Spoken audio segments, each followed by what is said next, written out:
Blog Talk Radio.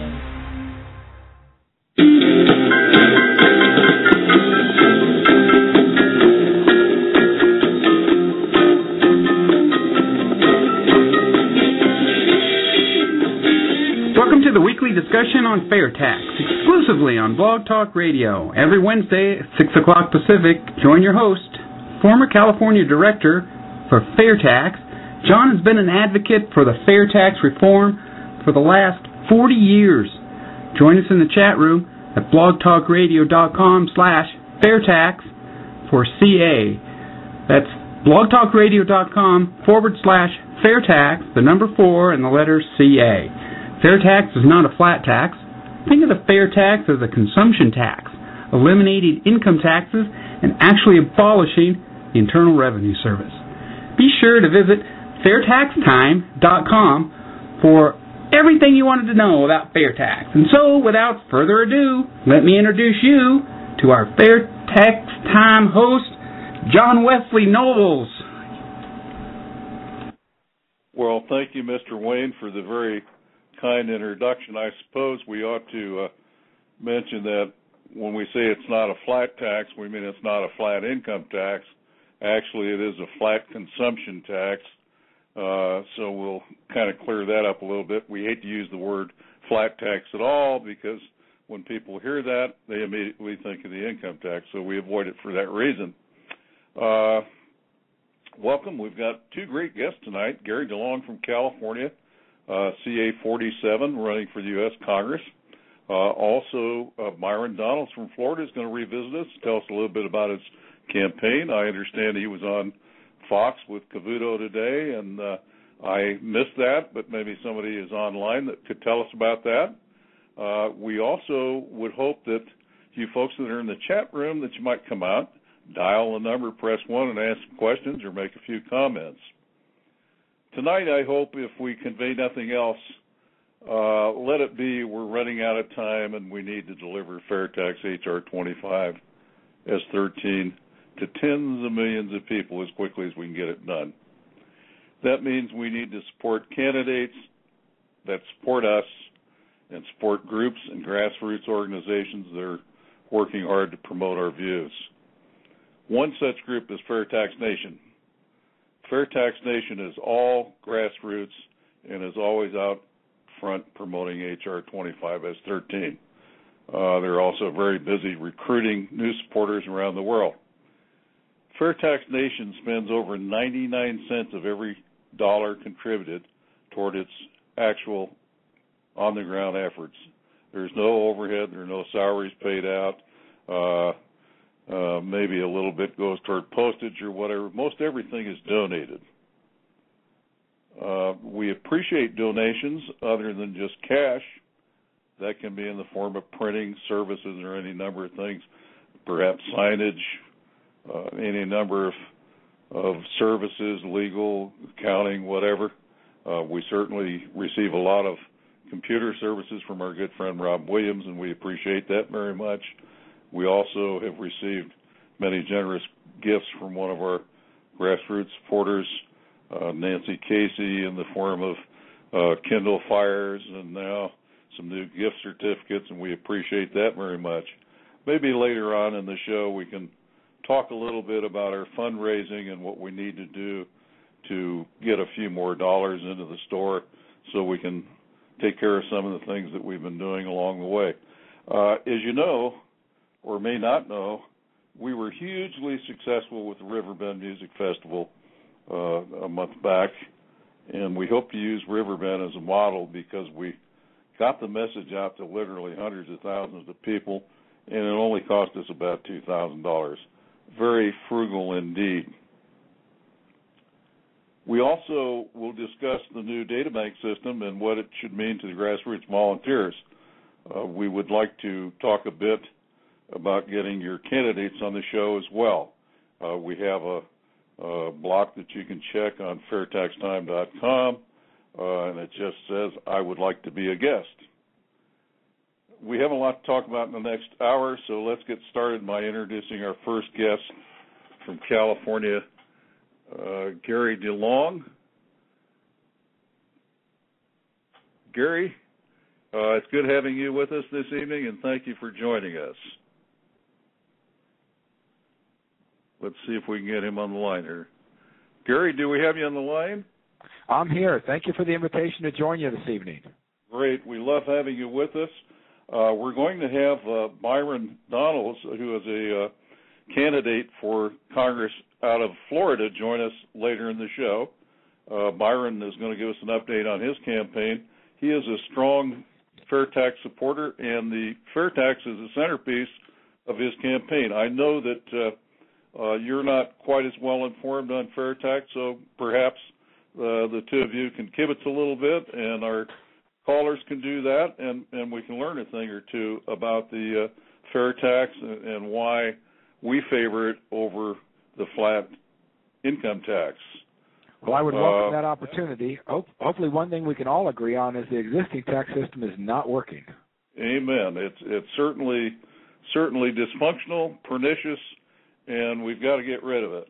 With that, Gary, I'm going to let you introduce yourself, tell us a little bit about you, what you hope to do in your district, and the floor is yours, sir. Great. Well, thank you very much for the opportunity. I just came off from a debate with my opponent earlier today, and we were able to distinguish the difference between us. He thinks government's the answer, and we need more and more and more of it, and I tend to head in the opposite direction. So we had a good opportunity today. And to give you an example, I think that the number one challenge that's facing our country is clearly our faltering economy and our increased national debt. All right, we're up to $15 trillion now. This administration has added $1 trillion worth of debt every year they've been in office. And you think about that and you say, well, what's $1 trillion? How much is that? Well, $2 trillion the last 2 years is more national debt than was created in the first 200 years of our country, from President George Washington to President Ronald Reagan. That's how bad that problem is today. Additionally, the cost of the federal government has doubled. In the last 10 years, it's increased 100%. Think about that in your personal life, your business life. Can you imagine that if you doubled your cost and you didn't have any significant revenue growth, and that's exactly what the Washington politicians are doing to the rest of us. And as I think about it, I say, well, what can we do about that? How do we get the budget back in balance? And I think well, I shouldn't say it's simple, but it is straightforward. It's going to be painful. But the first thing we need to do is we need to cut the cost of the federal government. The fact that it's doubled in the last 10 years tells me we need to cut it. And, the IRS might be the first place to start in some of those cuts. Secondly, we probably won't be able to cut our entire way there, so we're going to have to increase revenues. Now, from my way of thinking, and hopefully yours, increasing revenues is not adding a greater tax burden onto our people. Growing revenues is getting the economy going again. And we can talk about what the best way to do that is, but clearly I think is we need to stop over-regulating the economy. We need to get our Washington's foot off the neck of the private sector. We have the best capitalistic economy in the world. If we would just let free enterprise do what they do best, I think we would recover in short order. So those are some of my concerns and many of the reasons that I'm running. Well, very good, Gary. We certainly share a lot of those. Of course, we happen to feel that H.R. 25, the fair tax bill, would do a lot to help stimulate the economy. Certainly, it won't get our legislators to, by itself, cut our wasteful spending, but it does add a lot. And a little later, we'll get some callers in here, and we'll talk about that some. Do you have any other issues that are burning desires from your perspective? Well, I do. I've got a couple of them. First of all, is I think we're heading in the wrong direction from a health care perspective. When I think of health care, what I'm looking for is three things. Yes, I think we'd all like to increase access, so every American has access to health care. We want to make sure that we can maintain or improve the quality of our health care network. And we want to make it more affordable, which therefore increases access. And if you look at the existing affordability plan, Obamacare, currently known as, it doesn't accomplish those things. Maybe it accomplishes a little bit in increasing access, but it adds $1.8 trillion in cost over the next 10 years. So clearly that's not going to make health care cheaper. And as I talk to physicians and healthcare, hospital administrations and so forth as part of my campaign, what I hear from them is they're concerned this is actually going to decrease and degrade the quality of health care we have in the United States. So I think that's a very significant issue. We need to take it head on. I don't know that repeal is the right answer because I do think there's room for improvement. So what I would like to see is I'd like to see us replace that legislation with a more appropriate plan.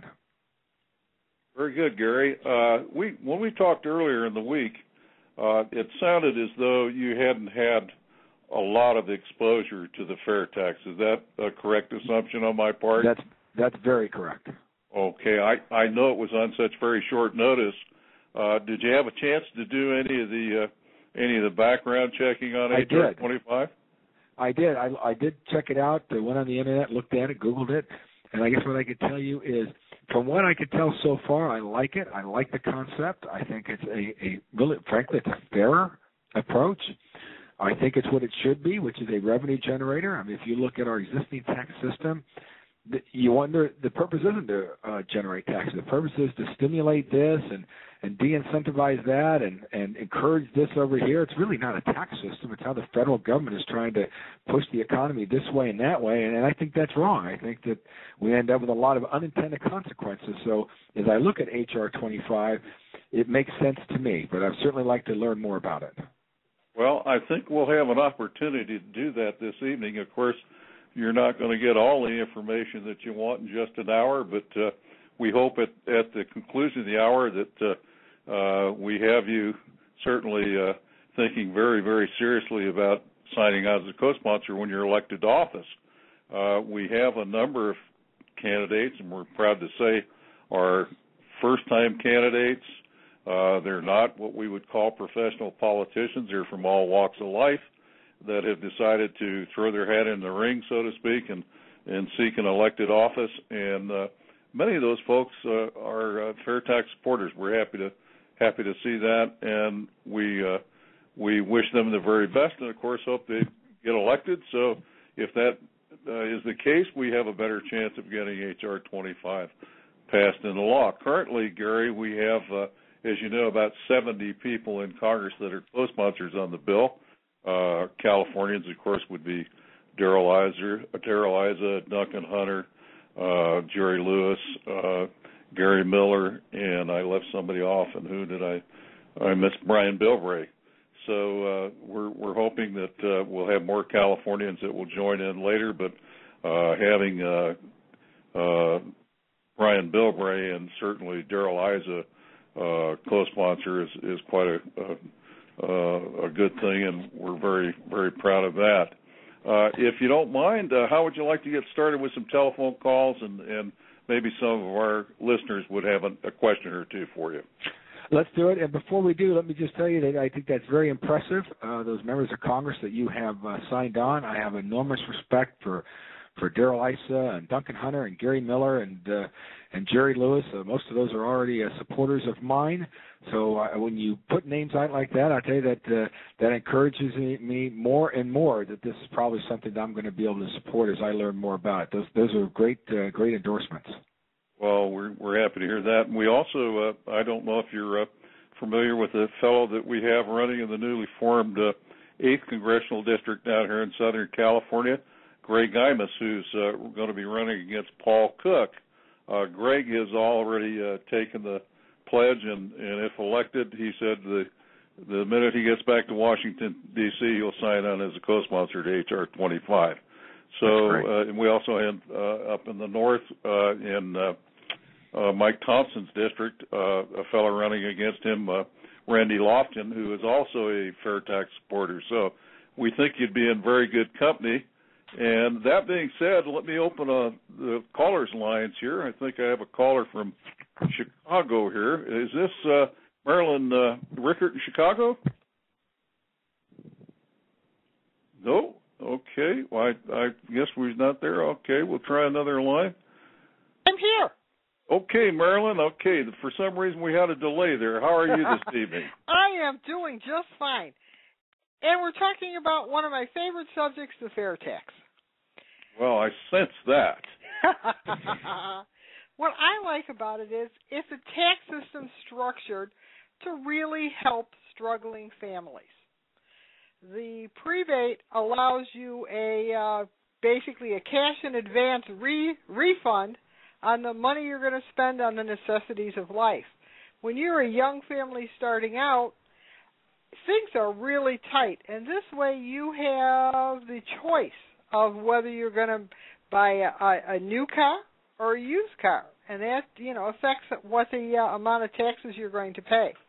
So that's one of the good things I like about the fair tax. I'm going to ask your candidate there, does he know much about the prebate, or is that something he needs to learn more about? I don't. No, I'm not familiar with that. I was going to ask John to tell me more about it, but why don't you go ahead? Right. Basically what it is, it rebates any taxes paid up to the poverty level if you're a citizen or a legal resident. So this way you get the cash in hand to go pay the tax on whatever it is that you're going to buy. It certainly cuts down the bureaucracy, and it really gives people a boost. So basically, if you're spending exactly at the poverty level, you would have a 0% fair tax rate. If you were spending below that, it would be a little bit of a subsidy, and then anything you spend over the poverty rate, well, then that's your choice. So even if you spend double the poverty rate, you're still only taxed at about 11%. That includes not only your income tax, but your Social Security and your Medicare taxes. So it does wonderful things for low-income people. Wow, very interesting. Well, Marilyn, thank you for that. I think we might have our friend from Florida on the line here. If you'll just hold a second, let's see if this is our caller from Florida. Good evening, 239 area code. Would this be Byron Donalds? It is. How you guys doing? Well, we're doing just fine, and we hear you were on Fox today. Yeah, I heard that too. I got a text from my wife saying that we were on a Neil Cavuto's show. It was a picture of us that flashed up there. We were at Chick-fil-A yesterday, and, number one, the first thing was like, wow, that's pretty cool. So it was really good. A lot of our supporters are really excited about that down here. Well, that's marvelous, Byron. I saw your picture on the internet this afternoon, and as always, you look great.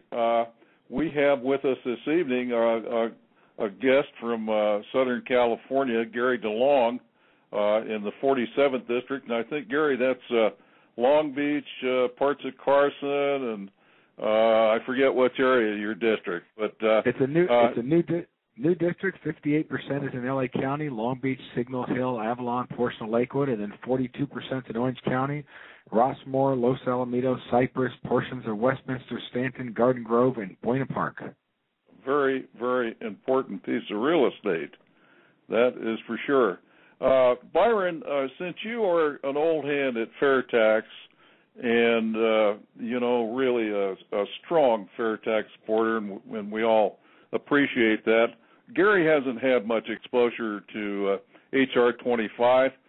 Maybe you would like to share some of the features that you give in your presentations as you're campaigning around the state of Florida. Well, certainly. The first thing that makes the fair tax very important is that it restores the proper relationship between the federal government and the American people. Right now, all of our people, they have their money, for the most part, taken from them on the 1st and the 15th. Frankly, I just think that's flat out wrong. And H.R. 25, the fair tax, will restore a proper balance, which would make our people sovereigns in our nation once again. From an economic perspective, I think it would unleash our economy because we would no longer tax businesses and corporations. We would basically tell the world that America's open for business, and all these billions and trillions that everybody likes to argue about that's sitting on the sidelines or outside the country will come pouring back into America. That'll do a number of things. It will create many more businesses and small businesses. It would increase the level of employment in our nation, which is desperately needed. And furthermore, one of the byproducts for the federal government is that it would increase tax revenue because the GDP would increase, in my opinion. And that would help us to curb some of our long-term debt issues with respect to Social Security and Medicare. And so I think it's one of those solutions that is great for everybody. Unfortunately, and actually it's not even unfortunately, it's actually very fortunately, it's great for everybody and bad for the political class because it limits the power and authority of Washington, and it puts the power of taxation back in the hands of the American people. Well, very good, Byron. I'm concerned, I've been a consumption tax advocate since the 60s. I'm very concerned that we're going to see the folks in Washington really lean on pushing the flat tax, and I think that would be a huge mistake. What are your views on that, Byron? Well, the flat tax, if that was on the floor, I'd vote for that in a heartbeat compared to what we have now.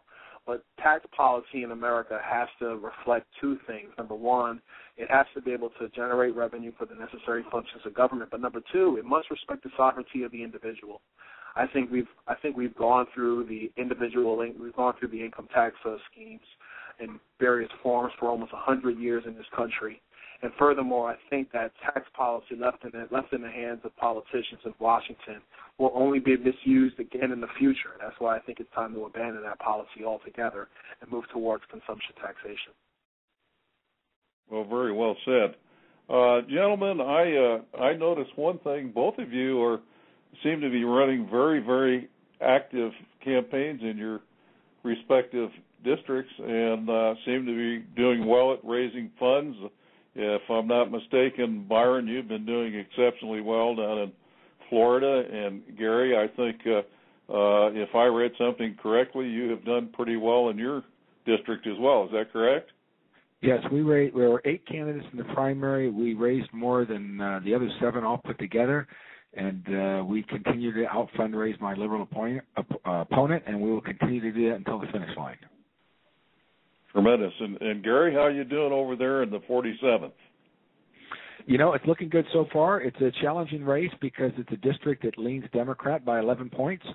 However, the polls have us head-to-head, so we've made up ground on the 11. And what we're learning is that the more voters find out about my opponent, the less they like him. So our strategy is to try and get out in public. Like I say, the two of us had a debate today. It went extraordinarily well for us. And the more we can get out in front of people, the better off we're going to be on November 6th. Great. Gentlemen, if you don't mind, I'm going to open up a few more lines here. I know we have callers that have some pretty good questions or comments on the fair tax. Let me try one here in Southern California. I have a caller on the 760 area code, and I believe this is Nancy Kesey. How are you this evening, Nancy? I'm fine, John. Thank you.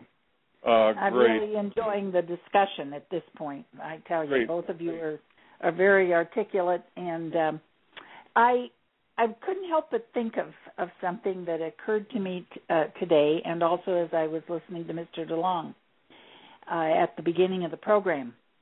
We do have to diminish the size of government, and we have this wonderful thing called sequestration that is looming, and we're all hearing about it, and apparently there will be, I can't remember the exact number, so I'm going to shoot low, but at least 1 million jobs in the defense sector will be affected if those cuts go through.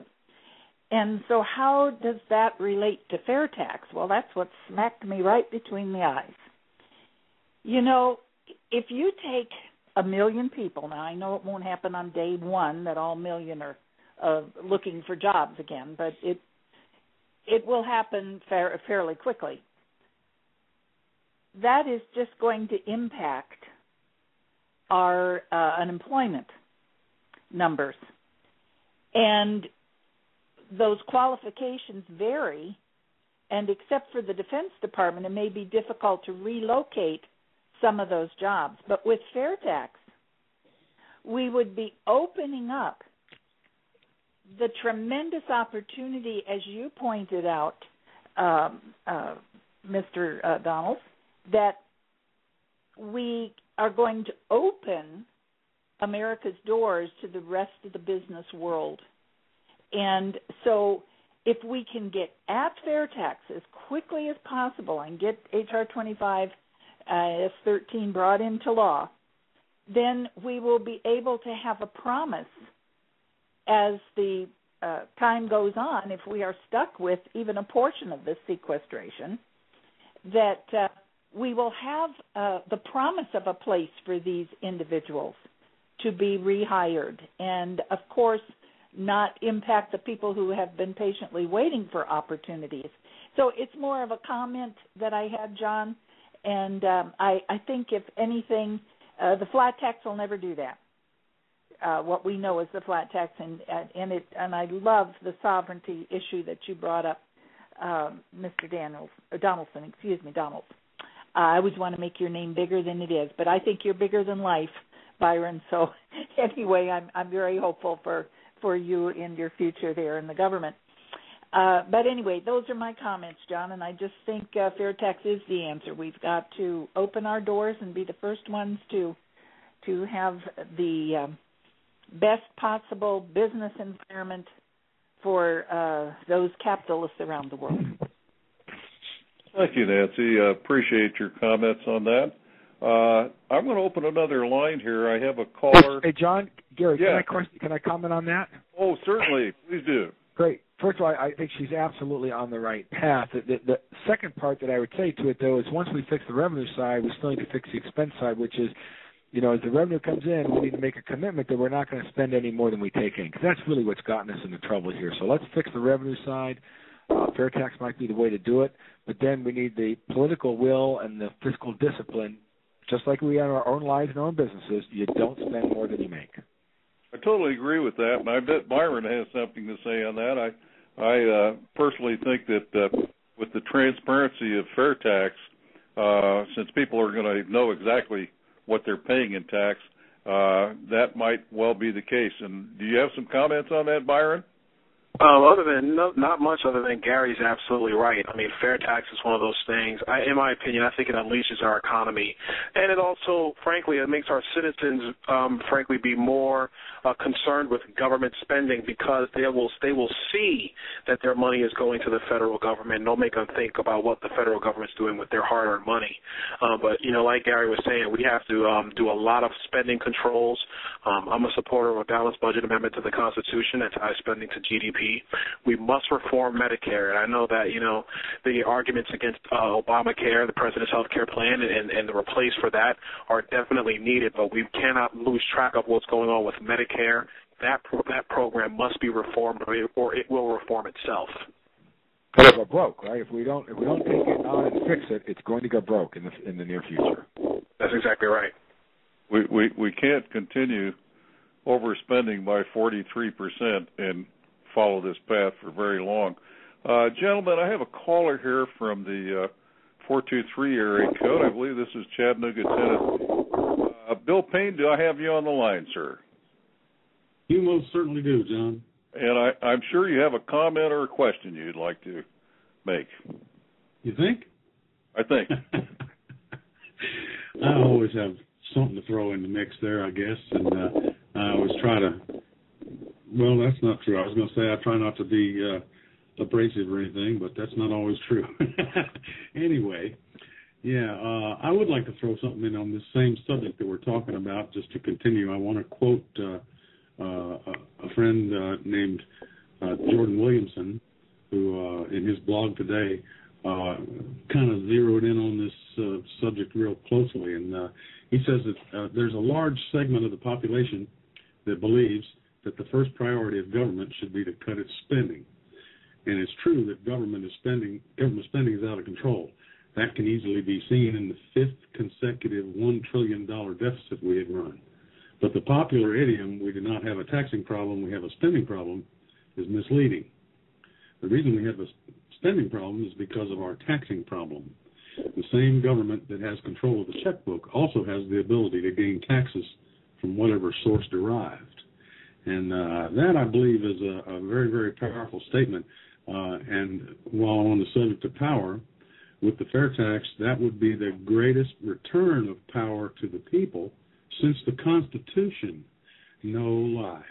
And that would enable us and empower us to really to reverse this situation where we're without much of a say in the matter of spending. When we have the power of the purse strings, well, maybe we can we can say one way or another whether we want to spend money here, there, or wherever. But I do believe that the whole principle of it, of again returning that power to the citizens of this country, would have a lot to do with being able to say to government, no, not only are you not going to tax me unless I want to pay, because I'm going to base my taxes on that I pay based on what I purchase, but now you're not going to be able to spend it either. And again, we have the choice of how much and when and where and everything else of tax we pay based on our purchases. With that, as a country, with everybody united instead of divided like we seem to be so much today, we can together tell the government, no more spending, you don't have any more money, you're out of money.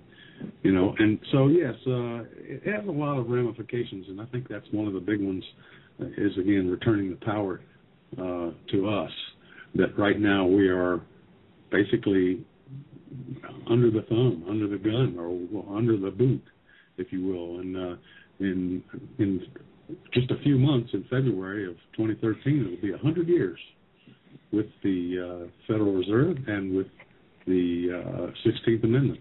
And we've got to do something about that. Time's running out. Thank you for that, Bill. Gentlemen, any comments on Mr. Payne's comments? No, Mr. Payne actually hit it right on the head.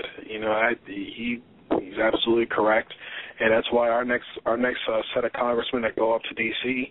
Have to be committed with that purpose in mind, to constrain Washington and restore as much power and authority to the American people as possible. And I agree with that as well. I mean, right now there's this disconnect between the folks in Washington that are spending our money and us. We just don't have any control over it. So they keep telling us they need more and more and more, and we want them to spend less and less and less. Totally agree, gentlemen. And we as citizens have to do our part as well. We have to get up off the couch and off the golf courses and show a more active interest in our government. And looking at what happened on the Chick-fil-A situation today, I think that America is awakening. At least I hope so. If I can, gentlemen, I have another caller here from the 361 area code. I think this is Corpus Christi, Texas. Is this Rob Williams? It is, John.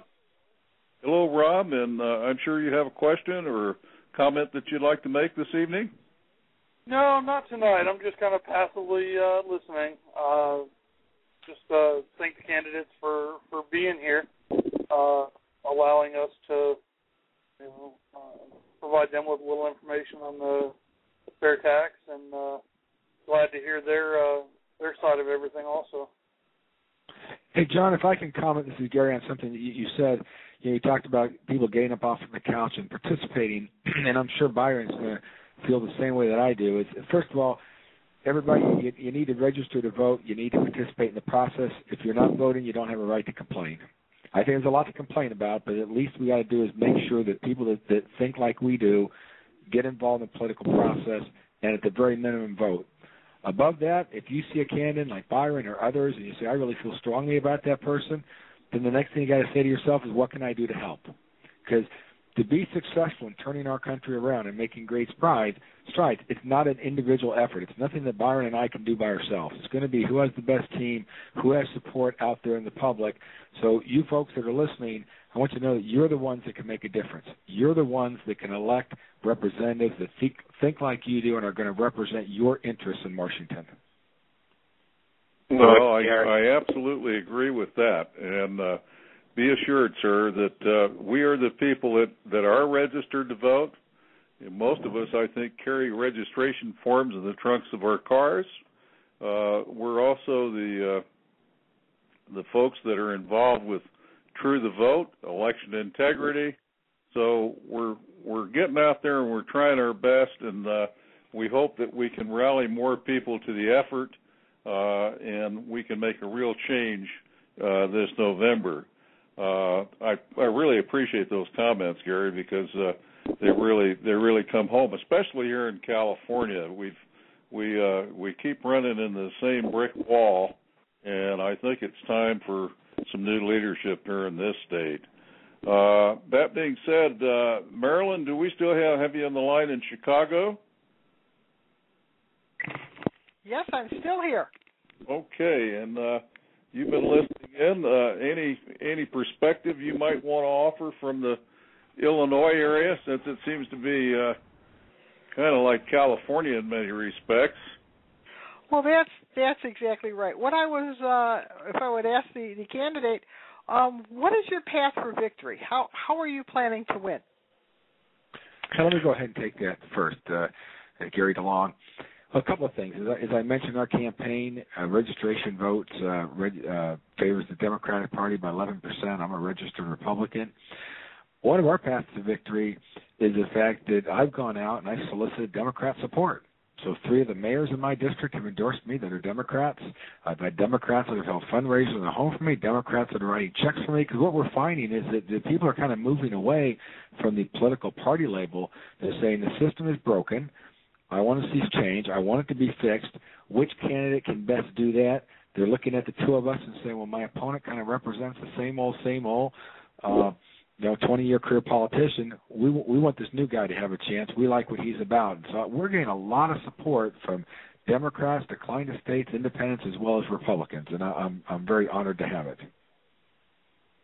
No, Maryland, down here in Southwest Florida, it's a very Republican district. It's probably +8 or 9 Republican down here. Down here, the race is the primary, which is actually going to happen in about 2 weeks. And our path to victory has been a lot of grassroots effort. There's 6 candidates in this primary. A few of them are better funded than I am, but we've been able to be consistent on our message of individual liberty and limited government, which is something that my opponents don't really talk about. They talk about, lower taxes and more freedom and things of that nature. But I've had to take the path of being extremely substantive and specific about the things that I think are going to repair the nation. I've taken that to people's doors, robocalls, personal phone calls, and the like, and it's resonated across the district. There are no runoffs in my race. It's a plurality vote. So literally the person who wins the Republican primary will probably have 27 to 30% of the vote, and that's something that's definitely within reach. It's a tight race out here. My campaign is 300 volunteers. They all work every day on the campaign. They're knocking on doors. They're talking to friends. We have email parties. We have Facebook parties. We have phone call parties. I mean, we are using every bit of means from a grassroots perspective to win this primary down here. That's terrific, Byron. That sounds like a solid path to victory. It's all about the ground campaign when you're 2 weeks away. It doesn't matter who has the most money. It's who has the most volunteers who's out there hustling. It sounds like you are, Byron. Yeah, our guys are, my team's been fantastic. I mean, we're staffing polling locations. We're at all the early voting locations. We're still canvassing neighborhoods and hitting doors. I mean, we've been fortunate to raise enough money to do TV ads and things of that nature, so we're doing those. And then people are just coming in out of nowhere. Hey, people are stopping me in the street. Hey, I'm voting for you. I heard about you. I told 5 of my friends. I mean, that's the kind of, those are the ways you can get it done in a packed primary like the one I'm in. Very good, gentlemen. And I'll say one thing right now. You might think that we have people around the country and we can help you out in your districts, but I will assure you, fair tax supporters in your district. And I will assure you again that those fair tax supporters are likely to vote for people that support the fair tax. And I'm going to bring Nancy back on the line because Nancy's always been one to help out candidates outside the district, and maybe you give us some views on that, Nancy. Well, John, I think you're right. I think that we're at that point as we near the election now, not just the primary. And boy, I'll be keeping my fingers crossed for you, Byron, in 2 weeks for sure on that. I really hope it goes well for you. And Gary, yours won't be a primary, is that correct? Yours will be the actual November? Because we had our primary here in California. Exactly. 97 more days. Exactly. I know. Oh, boy. We're all really pushing to that. Well, there are so many more people waking up, and certainly the fair tax people are well engaged, those throughout the country. And I know that as the word gets out, that you are basically in the fair tax column, because I think you are. I realize that you need more information, et cetera, but I think you've gotten some tonight, and certainly Byron has offered enthusiasm for the fair tax. And I think you will find that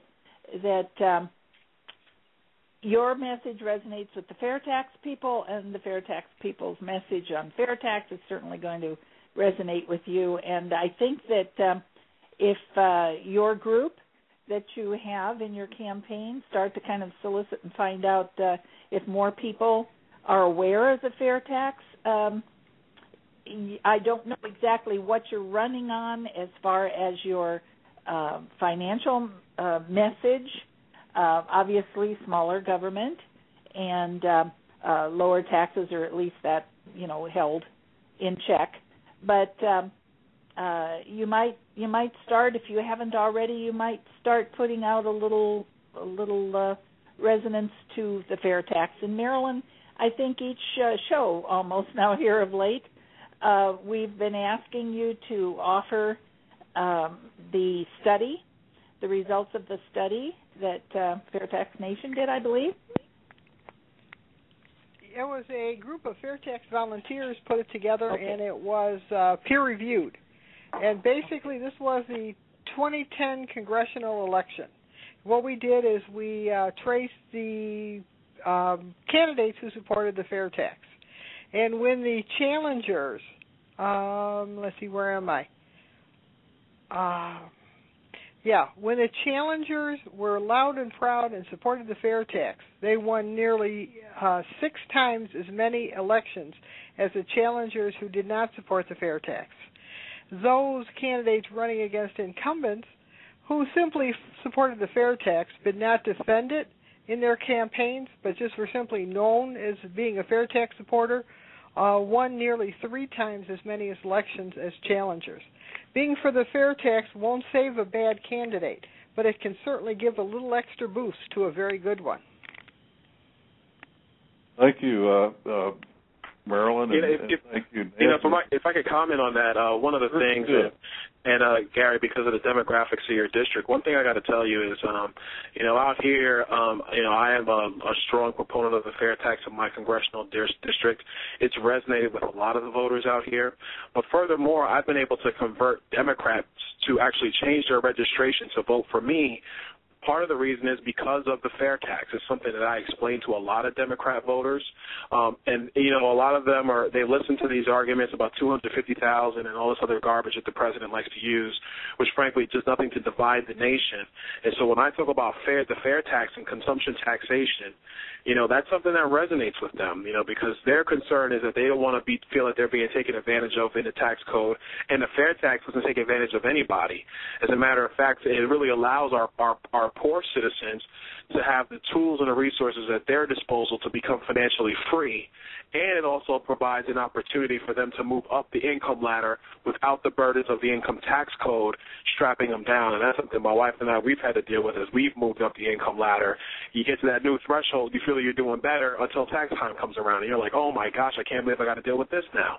And so, the fair tax is one of those things that crosses all party lines. I think that a lot of independent voters and Democrat voters are looking for a change, and I hate to use that word, but it's the truth, and the fair tax provides them a substantive difference than what happens in Washington today, and I think that does resonate with Democrat voters and independent voters. Well, I think you're right. I mean, certainly on similar issues, we're finding the exact same thing. I use the word change also, but they are looking for something different. They know what we have isn't working. They're looking for a little more fiscal conservative. They may not be heading conservative on social issues, but they want the country to be more conservative fiscally, and certainly a fair tax type plan would fit right in there with it. Thank you for those comments, gentlemen. We have another caller from the 507 area code. Caller, your name and where you're calling from, please. This is Dave Boone. I normally reside in Minnesota. Right now I'm in Indianapolis, Indiana. Well, welcome, Dave. Nice having you with us. And you have a question or a comment? Well, this is directed at Gary, if I might call you that, Gary. Please. You mentioned in your opening comments that you thought maybe just carving here and there on the spending side of the ledger probably might not get the job done. I think I'm in large part in agreement with you, and I've got some numbers to share with you. If the fair tax had been in effect in 2009, the revenues to the federal government would have been increased by $171 billion. In the year 2010, that number jumped up to $265 billion, and that's at that vaunted 23% rate you've been reading about. So we could get some more revenue, but clearly we need to cut costs as well, I guess is what I'm hearing there. As John mentioned, we're currently deficit spending 43 cents of every dollar. Exactly, yeah. You would there would be a boost on the income side of the ledger at 23%. And the other thing that, and this is kind of a wonkish consideration, but consumption taxes are a lot more stable than income taxes as far as revenues go. And that's pretty much agreed to by any serious economist you care to talk to. Well, certainly with 37% of our people not paying any income tax, anything's got to be better, doesn't it? That's right. But that's a go ahead. Go ahead. That's a very good point. You said something the other day on one of the Facebook blogs about people were bored with the kind of numbers I'm throwing out, and I'm kind of bashful to do that. But I agree with you. People are interested in what's in it for me. Amen to that. And I'll tell you, at every recent meeting that we've had, and I think Marilyn Rickert and Nancy and Bill and Rob Williams, all of us would say that that's what we hear all the time. How is it going to impact me? And we have also discussed at great length. You know, sometimes we've got some very, very smart fair taxers out there. They're very knowledgeable. They've read the bill. They understand it. They understand the philosophy. But sometimes we have this inclination to oversell and get off into the weeds, so to speak, and go into areas that people aren't even interested in. And as our good friend up in Ohio, Steve Curtis said, we need to take more of a visceral approach here. And as our good friend Mr. Kane did with his 999 plan, he created a buzzword. He got a lot of interest, and hopefully we're going to find a way to do the same thing. Thank you for that, David. Marilyn, a little bit to your points about Herman Cain's 999. You know, I think the biggest thing we face in the party, in the Republican Party, with ideas like the fair taxes, we don't have people who are prepared to go and do political battle with them.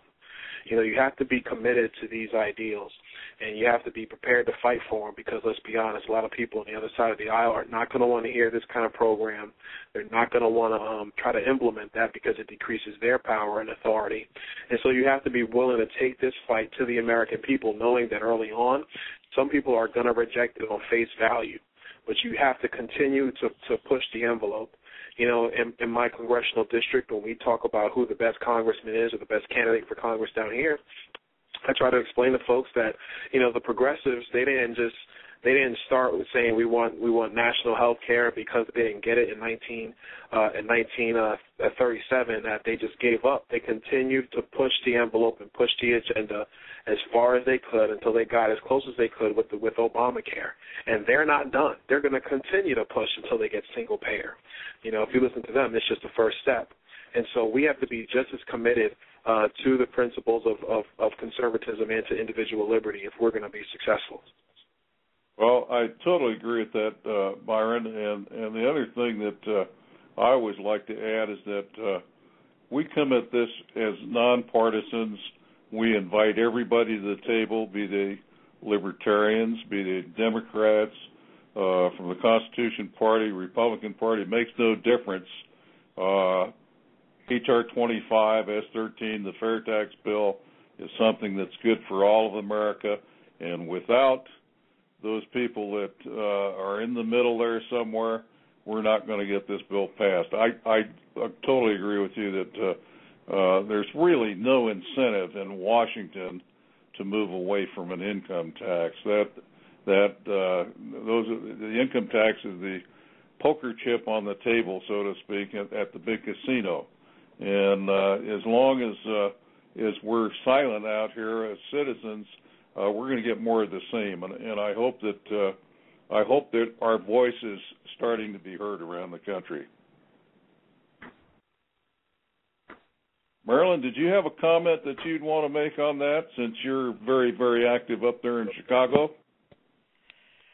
Well, I'm just so thrilled that candidates are actually standing up, going up to the plate and saying, I want to support liberty, I want to support, small government and that sort of thing. That really doesn't happen around here. I live about 10 miles from President Obama's house, so we don't have a lot of that here. But I think the victory of the candidate from Texas, Cruz, he was only polling it at 2% early on, and he ended up winning his primary, his runoff there.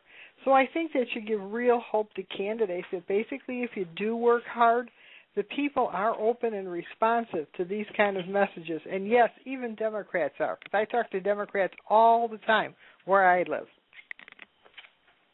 Well, as we do here in California, same thing.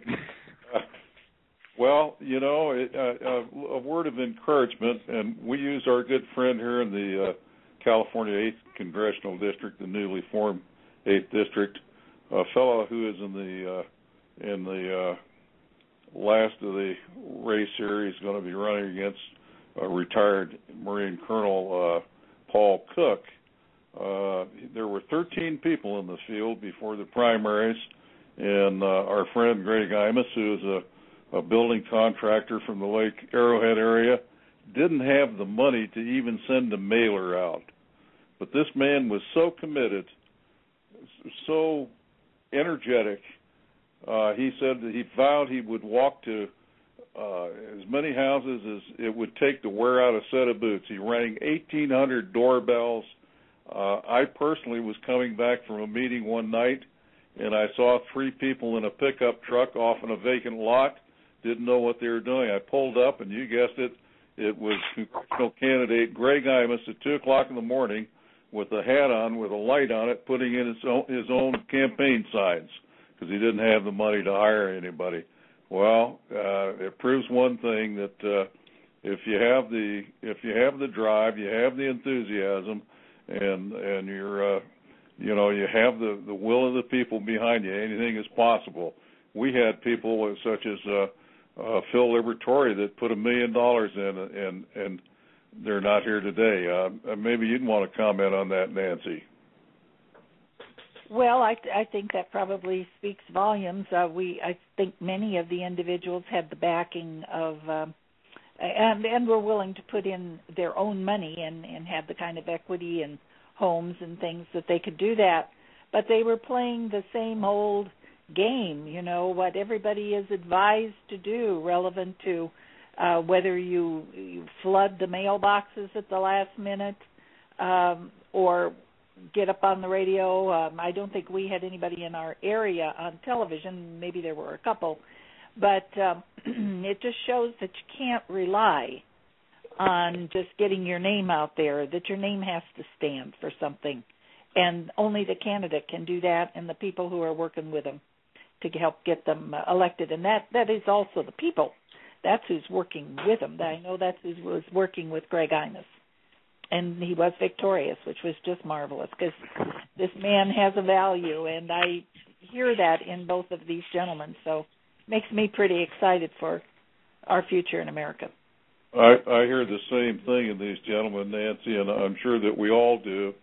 And week in and week out, we are just pleased to hear the type of ladies and gentlemen that are seeking public office. We know what a strain it is to run for public office. We thank you for all that you're doing. And with that, gentlemen, I'd like you to take a minute and tell us about your contact information and how people might contribute to your campaigns and what we can do to help you as Fair Tax supporters. Gary, you want to start? I will. First of all, the best way to learn about me is on my website, which is www.GaryDeLong.com. You can participate there. You can contribute. You can volunteer for the campaign. There's all sorts of things that people can do, as well as outlines my positions on a wide variety of topics. I can always be reached directly at area code 562-961-4105. And for 24-hour around-the-clock, I can be reached at Gary@GaryDeLong.com. Thank you, Gary. And I hope that those of us here in Southern California that have relatives and friends and neighbors down in that district will advise them about Gary's campaign down there, and perhaps they can help him out. That being said, Byron, why don't you give us your contact information and what we might do to help you down in Florida? Oh, sure, but before that, I want to wish Gary all the luck in the world, and, if I'm successful here in about 2 weeks, it'll be my pleasure to come out to Southern California and help Gary win an election down there. We got to have a lot of good people in the Congress if we're going to be successful. You can reach me, and you can find out everything about me at ByronDonalds.com. That's ByronDonalds.com. It's very, very important what's going on down here in Southwest Florida. We have a tight primary. We have people making phone calls from all over the country into our congressional district to help us out. Just contact our campaign at info@ByronDonalds.com if you'd love to help, and you can also donate on my website. We have a country to save, and I think that we need to make sure that we send the best candidates to Washington to begin the long, hard work of repairing our nation. And so I would love to have your support. Go to ByronDonalds.com, help us out, donate, or get involved and join our campaign. Well, thank you, Byron, and you can bet that we will. I have a couple of things I'd like to mention here. We're getting down to the last few minutes of the show.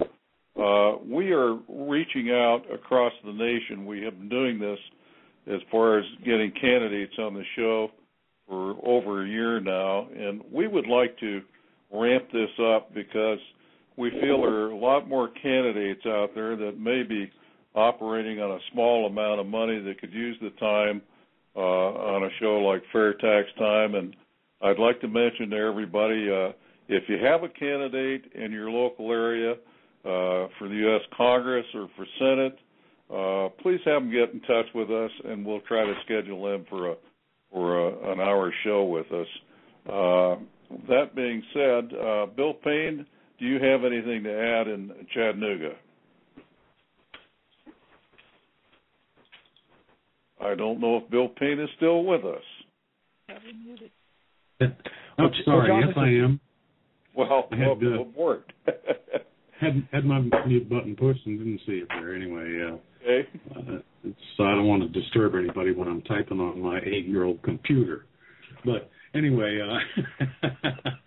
a couple things. One is if anybody is listening, it's in the Chattanooga area. Our primary is tomorrow. And if you need a ride to go vote in the Chattanooga area, just contact me. I'm real easy to find. You can email me at wpayne@fairtaxnation.org. You can call me on the phone. Whatever. Just find me and I'll take you there. No strings attached. No excuses. Go vote. Okay? Got that? And now the other thing is just a little statement that I think Gary might be interested in. If you take all of the illegals in the country and you add them up with all the pimps, prostitutes, and pushers, and the folks who operate legitimate businesses but do not file their tax returns, and on top of all that, you add visitors to the country, it might be interesting to note that under the fair tax, those people would represent 70 million new taxpayers. Thank you, Bill. I'm going to have to cut you short. We're out of time here. We'll do this again next week. We have a big promotion coming up. If you'll go to fairtaxnation.com, you'll see about it. And thank you, everybody. Thank you, Byron Donalds. Thank you, Gary DeLong. We hope we'll stay in touch during the campaign, and we wish you the very best. Good evening, Thank you everybody. For the opportunity. Thank you. All right, thank you. Good night, gentlemen. Good night, everybody.